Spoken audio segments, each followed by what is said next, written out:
back to the Bible Addict, Esther chapter 5. So, if my memory serves me correctly, chapter 4, Mordecai put the plan into motion. I kind of wanted to talk about that really fast. Mordecai is, very obedient to God.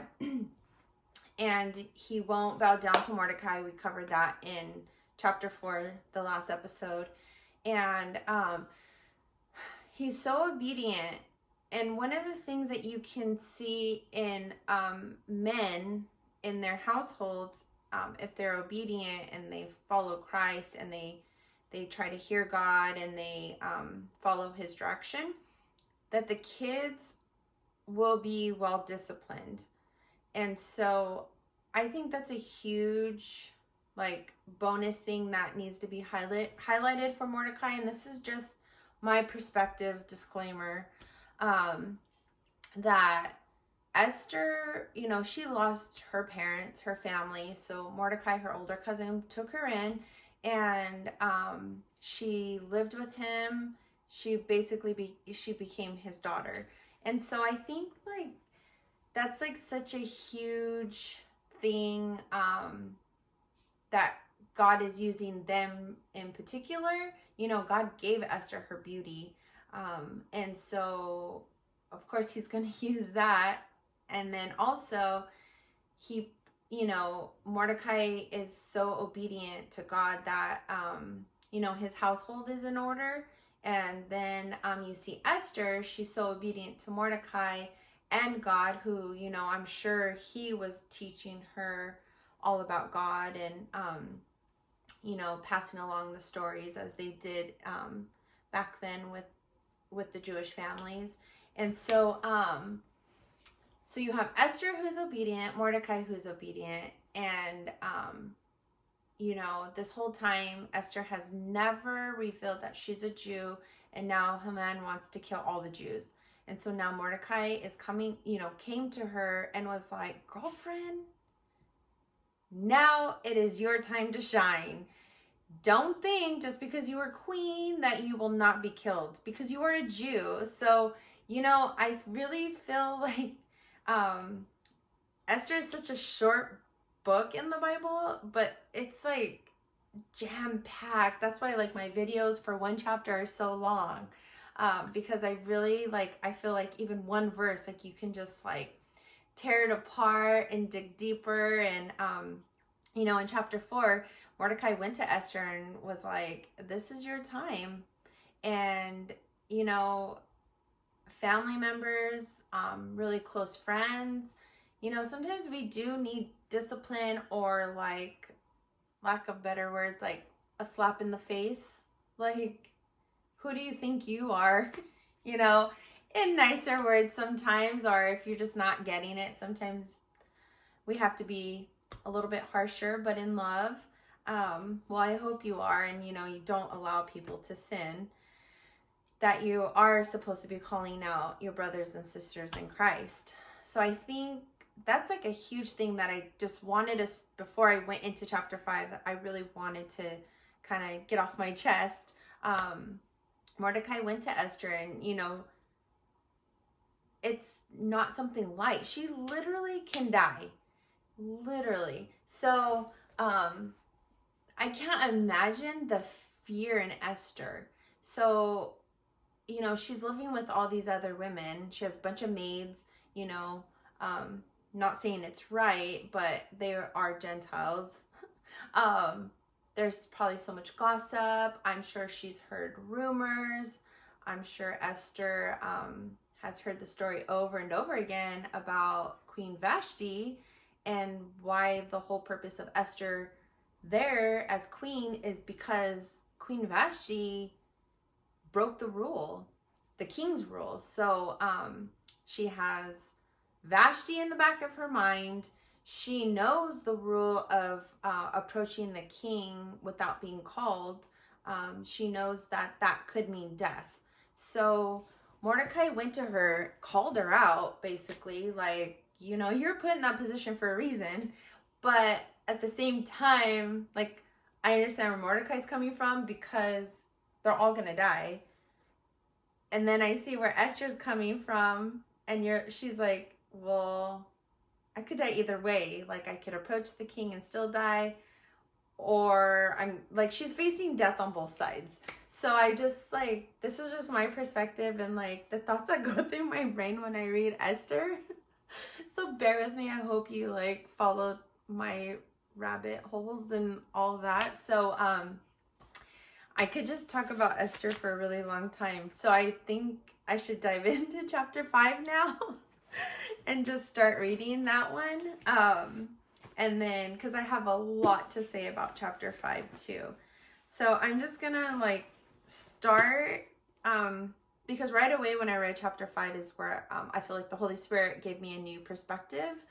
And so we left off when Esther said, if I must die, I must die. So Mordecai went away and did everything as Esther had ordered him. So he's going back to spread all across the world that we all need to fast for 3 days, day and night. So he's left content that his daughter Esther is obeying him, and so he's going away in faith, like, okay, we are gonna do this. So chapter 5, the little heading says Esther intercedes for the Jews. So now Esther is going to see the king. Okay, verse 1. On the 3rd day of the fast, Esther put on her royal robes and entered the inner court of the palace just across from the king's hall.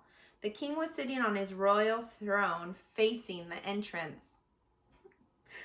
When he saw Queen Esther standing there in the inner court, he welcomed her and held out the gold scepter to her. So that's huge. So she's not going to die already in verses 1 and 2. And so Esther approached and touched the end of the scepter. Okay, so right there, we know she's not going to die because he held out the scepter. Now I'm going to read the study part. Oh wait, no, that's verse 9. I'm jumping the gun again. Sorry. So I'm going to read the Bible commentary and what this one says. I really feel like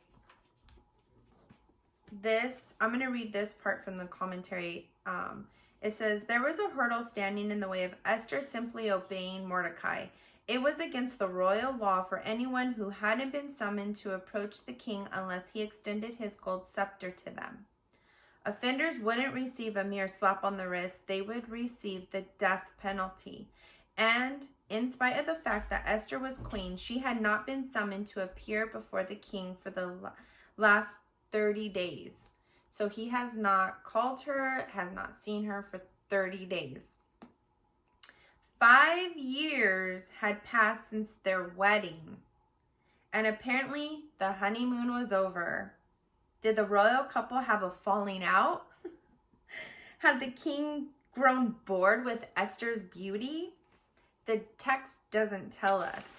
Yet, regardless, Esther knew that if she tried to break the romantic dry spell by entering King Xerxes' presence uninvited, she would be risking her life.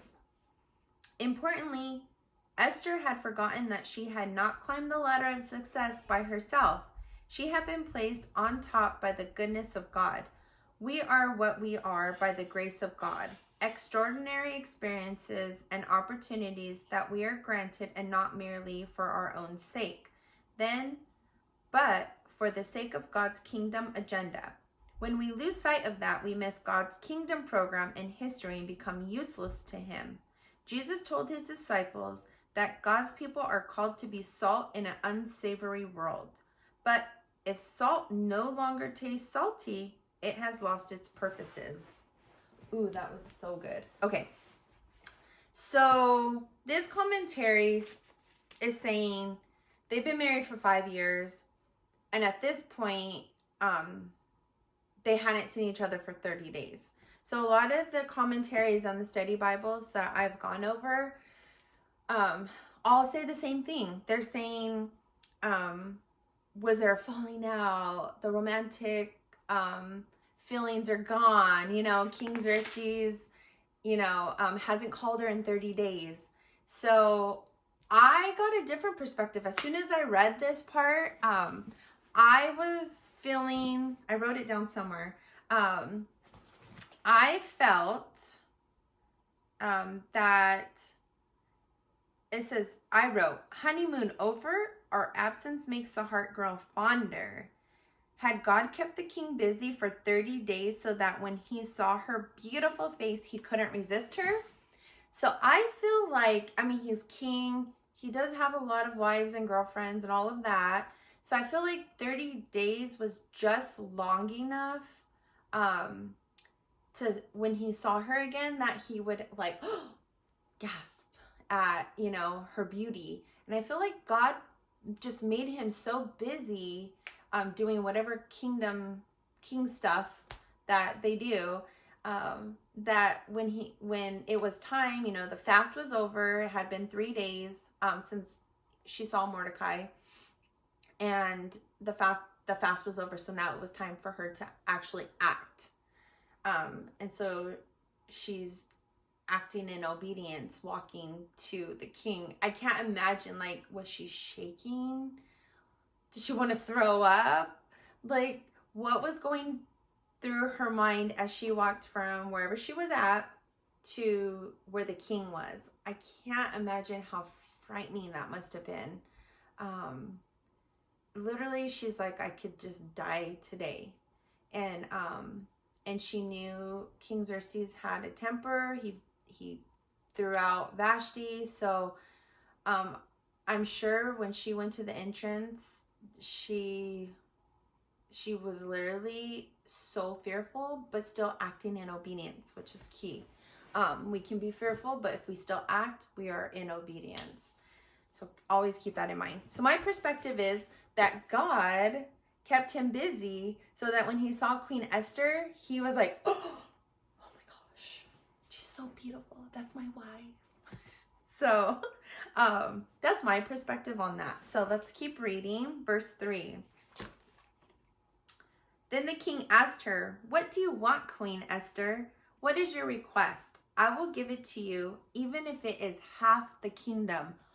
Dang, this girl, like, that's so tempting, right? Like, you could easily go like, okay, I'm not dead. He's actually like happy with me. And then now he's like offering her half the kingdom.